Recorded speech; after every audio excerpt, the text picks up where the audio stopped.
ট্রেনকে কে না ভালোবাসে? বাড়ি থেকে অফিস বা দেশের বিভিন্ন কোনায় ঘুরতে যাওয়ার ইচ্ছে হলেই তুলনামূলক কম সময় আর স্বল্প বাজেটের সবথেকে আরামদায়ক পরিবহন ব্যবস্থা হিসাবে যে কোনো মধ্যবিত্ত মানুষের প্রথম পছন্দ হলো ট্রেন।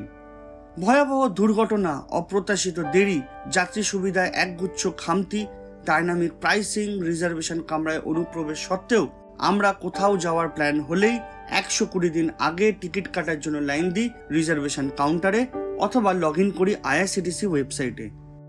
ইন্ডিয়ান রেলওয়ে এবং আইআরসিটিসির যুক্ত প্রয়াসে যাত্রীদের যাতায়াত ছাড়াও খাওয়া দাওয়া, ঘুরে বেড়ানো সবকিছু একটা প্যাকেজে পুরে গত জুন মাস থেকে চালু হয়েছে ভারত গৌরব ট্রেন, যার মূল উদ্দেশ্য হলো সাধ্যের মধ্যে দেশের বিভিন্ন প্রান্তে অবস্থিত সাংস্কৃতিক, ঐতিহাসিক, দর্শনীয় এবং তীর্থস্থান ঘোরানো।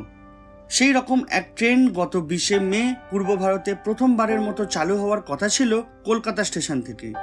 গন্তব্য ছিল 5টি জ্যোতির্লিঙ্গ: মহাকালেশ্বর, ওমকারেশ্বর, নাগেশ্বর, ত্রিম্বাকেশ্বর আর সোমনাথ। এছাড়াও চারধামের অন্তর্গত দ্বারকাধীশ, শিরডি সাই বাবা মন্দির, চন্দ্রভাগা এবং হরসিদ্ধি শক্তিপীঠ সহ আরও অনেক তীর্থক্ষেত্র। অন্যদিকে 20শে মে ছিল হাওড়া পুরী বন্দে ভারতের প্রথম কমার্শিয়াল রান।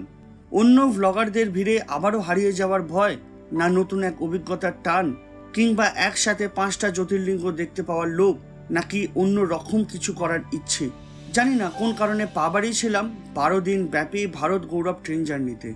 এক এক করে নিরপেক্ষ রিভিউ সহ সেই ভিডিও চ্যানেলে আসবে। তার আগে এক ঝলকে পুরো ট্রিপটা একবার দেখে নি চলো।